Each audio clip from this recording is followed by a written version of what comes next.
Hello बच्चों, let us see the question. The question says, calculate the amount of mass in nanograms that is changed into energy when 1 mole of liquid water forms by the combustion of hydrogen, all measurements being made at 1 atm and 25 degree centigrade. अगला second part में question में कहा गया है कि what percentage is this of the total mass of the reactants. ठीक है, तो क्वेश्चन में पहले तो पूछा गया है हमें कि जब 1 मोल लिक्विड वाटर बनता है from the combustion of hydrogen, तो हमको उसका जो है मास निकालना है, हमको वो मास फाइंड करना है जो चेंज होती है एनर्जी में। ठीक है ना, जो चेंज इन मास आएगा मतलब हमको वो पूछा गया है, रिएक्टेंट और प्रोडक्ट में जो चेंज इन मास आएगा वो हमसे पूछा गया है। और फिर कहा गया है जो चेंज इन मास हो रहा है ये टोटल मास का कितना परसेंट है। ठीक, तो दो चीज़ें हमसे क्वेश्चन में पूछी गई हैं। तो स्टार्ट करते हैं, सबसे पहले रिएक्शन लिखेंगे। तो रिएक्शन कैसे होती है, जो हाइड्रोजन का कंबशन होता है, hydrogen combustions with oxygen to form 1 mole of water. ठीक, तो यहाँ पे कैसे बनेगा, H2O लिक्विड बनेगा। ठीक, ये गैसेस है एंड ये भी क्या है, गैसेस है। 1 मोल बनाना है तो इसलिए इसका मैं हाफ से मल्टीप्लाई कर दूंगा। अब इसके लिए क्या है, इसके लिए हमको सबका मोलर मास पता होना चाहिए एटॉमिक मास यूनिट्स के टर्म्स में। तो क्या होगा यहाँ पे हम देखें, अगर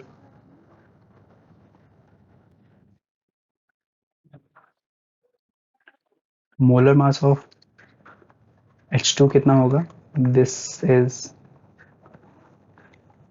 कितना आएगा हमारा 2.015894 ग्राम्स लिख सकते हैं यहाँ पे हम, क्योंकि मॉलिक्यूल है यहाँ पे। फिर इसी तरह मोलर मास ऑफ हम देखेंगे यहाँ पे क्या, O2 निकालेंगे, ये कितना आएगा 31.99886 grams. Molar mass of H2O भी निकालेंगे यहाँ पे हम, तीन हमारे अलग अलग यहाँ पे मॉलिक्यूल्स दिख रहे हैं तो तीनों का हमने यहाँ पे लिख लिया है। ये कितना हो जाएगा 18.015286 ग्राम्स। ठीक है, ये हमने नोट कर लिया यहाँ पे। अब बात करेंगे हमको क्या निकालना है, चेंज इन मास निकालना है ना। तो चेंज इन मास कैसे निकालेंगे, चेंज इन मास कितना मास में चेंज हो रहा है, तो हम क्या करेंगे, प्रोडक्ट जो रिएक्टेंट्स हैं उनके मासेस में से प्रोडक्ट के मासेस को घटा देंगे। तो change in mass that is delta M for this reaction, ये क्या हो जाएगा, हाइड्रोजन का मास यानी कि कितना हमारे पास, दैट इज 2.015894 प्लस ऑक्सीजन को ऐड करेंगे। तो ऑक्सीजन क्या है, हाफ मोल्स लिए गए तो इसको हाफ से जो है मल्टीप्लाई कर देंगे। तो 3.31.99886 डिवाइड बाय 2 हो जाएगा। ये हमारा क्या हो गया, रिएक्टेंट्स का मास हो गया। माइनस प्रोडक्ट कितना हमारे पास H2 है सिर्फ, तो क्या हो जाएगा, इसको घटाएंगे, इसमें से क्या घटाएंगे 18.015286। ठीक, तो यहाँ से क्या आ जाएगा, this is equals to solve करने पर आएगा 0.00038 ग्राम्स। ठीक, ये इतना आ जाएगा, यानी कि चेंज इन मास कितना आ रहा है, इतना आ रहा है। या फिर इसको हम कैसे लिख सकते हैं, 3.84 इंटू 10⁻⁵ ग्राम्स। अब पूछा क्या गया है, नैनोग्राम्स में पूछा गया है, तो इसको जब नैनोग्राम्स में कन्वर्ट करेंगे तो ये कितना हो जाएगा, this will be equal to 3.8 into 10⁻⁻14 nanograms हो जाएगा। कितना हो जाएगा 3 पॉइंट, ओके सॉरी ग्राम्स को नैनोग्राम्स में करेंगे ना, तो क्या हो जाएगा, हमको क्या बताया कि 1 ग्राम में कितना होता है, 10⁻⁹ नैनोग्राम होता है ना। ठीक है, हाँ, तो यहाँ पे क्या हो जाएगा, इसको 10⁻⁹ से जब मल्टीप्लाई करेंगे तो ये क्या आ जाएगा 3.84 इंटू 10⁻⁴ बचेगा ग्राम्स, नैनोग्राम्स ना, नैनोग्राम्स।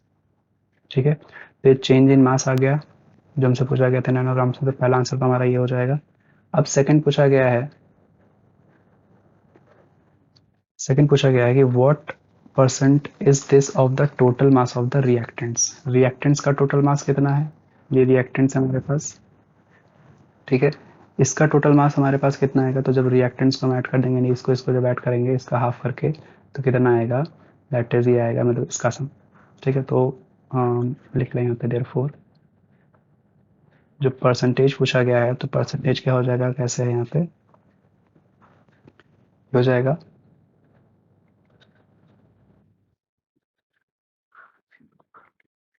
हमसे परसेंटेज कैलकुलेट करने को कहा गया है, तो परसेंटेज कैसे कैलकुलेट करेंगे, इज इक्वल्स टू क्या हो जाएगा, change in mass divide by mass of reactants, क्योंकि रिएक्टेंट्स के टर्म्स में पूछा गया, रिएक्टेंट के रेस्पेक्ट में पूछा गया है मास ऑफ रिएक्टेंट्स, ठीक है ना, और मल्टीप्लाइड बाय 100%। ठीक, मास हमारे पास कितना है, मास हमारे पास आ रहा था दैट इज 3.84 मल्टीप्लाइड बाय 10⁻⁵ हम ग्राम्स वाला यूज कर रहे हैं यहाँ पे, और इसको जब डिवाइड करेंगे किससे, it will B divided by mass of reactants, यानी कि इसको जब सम करेंगे तो ये आएगा 18.01532 ठीक, मल्टीप्लाइड बाय क्या हो जाएगा, 100% हो जाएगा। इसको सॉल्व करेंगे तो कितना आएगा, ये आएगा 0.2109 इंटू 10⁻³ या फिर इसको मैं ऐसे लिख सकता हूँ, it will be equal to 0.00021% और 2.109 इंटू 10⁻⁴%। ठीक है, तो ये हमारा आंसर हो जाएगा परसेंट का। ठीक है, जो भी आंसर जो है इसमें से तीनों ही सही हैं, बस हमने अलग अलग स्टैंडर्ड फॉर्म में लिखे गए, एक डेसिमल में लिखा है और दो और जो है एक्सपोनेंट के टर्म्स में लिखे हैं। तो एक आंसर हमारा ये है, एक आंसर हमारा ये है। I hope you understood. Best of luck.